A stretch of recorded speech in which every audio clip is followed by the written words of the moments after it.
आणि आता पुढची बातमी पाहूयात। राज्यातील तरुणांसाठी सर्वात मोठी बातमी आहे। राज्यामध्ये तब्बल 17,471 पदांची पोलीस भरती करण्यात येणार आहे।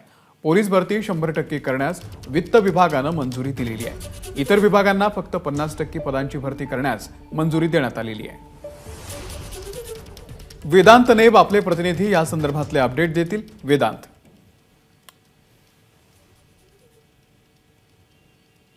राज्यातील हजारो तरुण या पोलीस भरतीची वाट बघतात आणि याच पोलीस भरतीला आता वित्त विभागाने मंजुरी दिलेली आहे। 100% पोलीस भरती केली जाणार असं राज्य सरकारकडून सांगण्यात आलेलं आहे।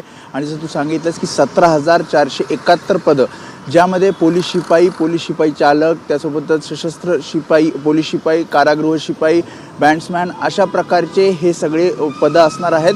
आणि ज्यामध्ये आपण बघितलं होतं की मागच्या वर्षी साधारणपणे मुंबईमध्ये 3,000 कंत्राटी पद्धतीने पोलीस भरती करण्याचा नियोजन गृह विभागाचं होतं, मात्र त्यानंतर वाद निर्माण झाला होता आणि त्यानंतर अशा प्रकारे मोठी भरती 17,000पेक्षा जास्त पदांची ही भरती केली जाणार आहे।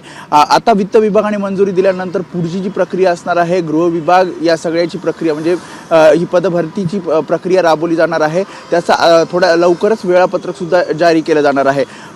मागच्या अधिवेशनामध्ये जी माहिती गृह विभागाकडून देण्यात आली होती, साधारणपणे आतापर्यंत 26,600 पेक्षा अधिक पोलीस शिपायांची पदं भरली गेली होती आणि त्यानंतर आता ही सगळ्यात मोठी भरती होताना पाहायला मिळते। त्यामुळे जे तरुण पोलीस भरतीची तयारी करतायत त्यांच्यासाठी अत्यंत महत्त्वाची बातमी आहे आणि भरती प्रक्रियेचं जेव्हा वेळापत्रक जारी होईल त्यानुसार त्यांना आता नियोजन सुद्धा करायचं आहे। अमोल, वेदांत, धन्यवाद दिलेल्या या संपूर्ण माहितीबद्दल। एबीपी माझा, उघडा डोळे बघा नीट।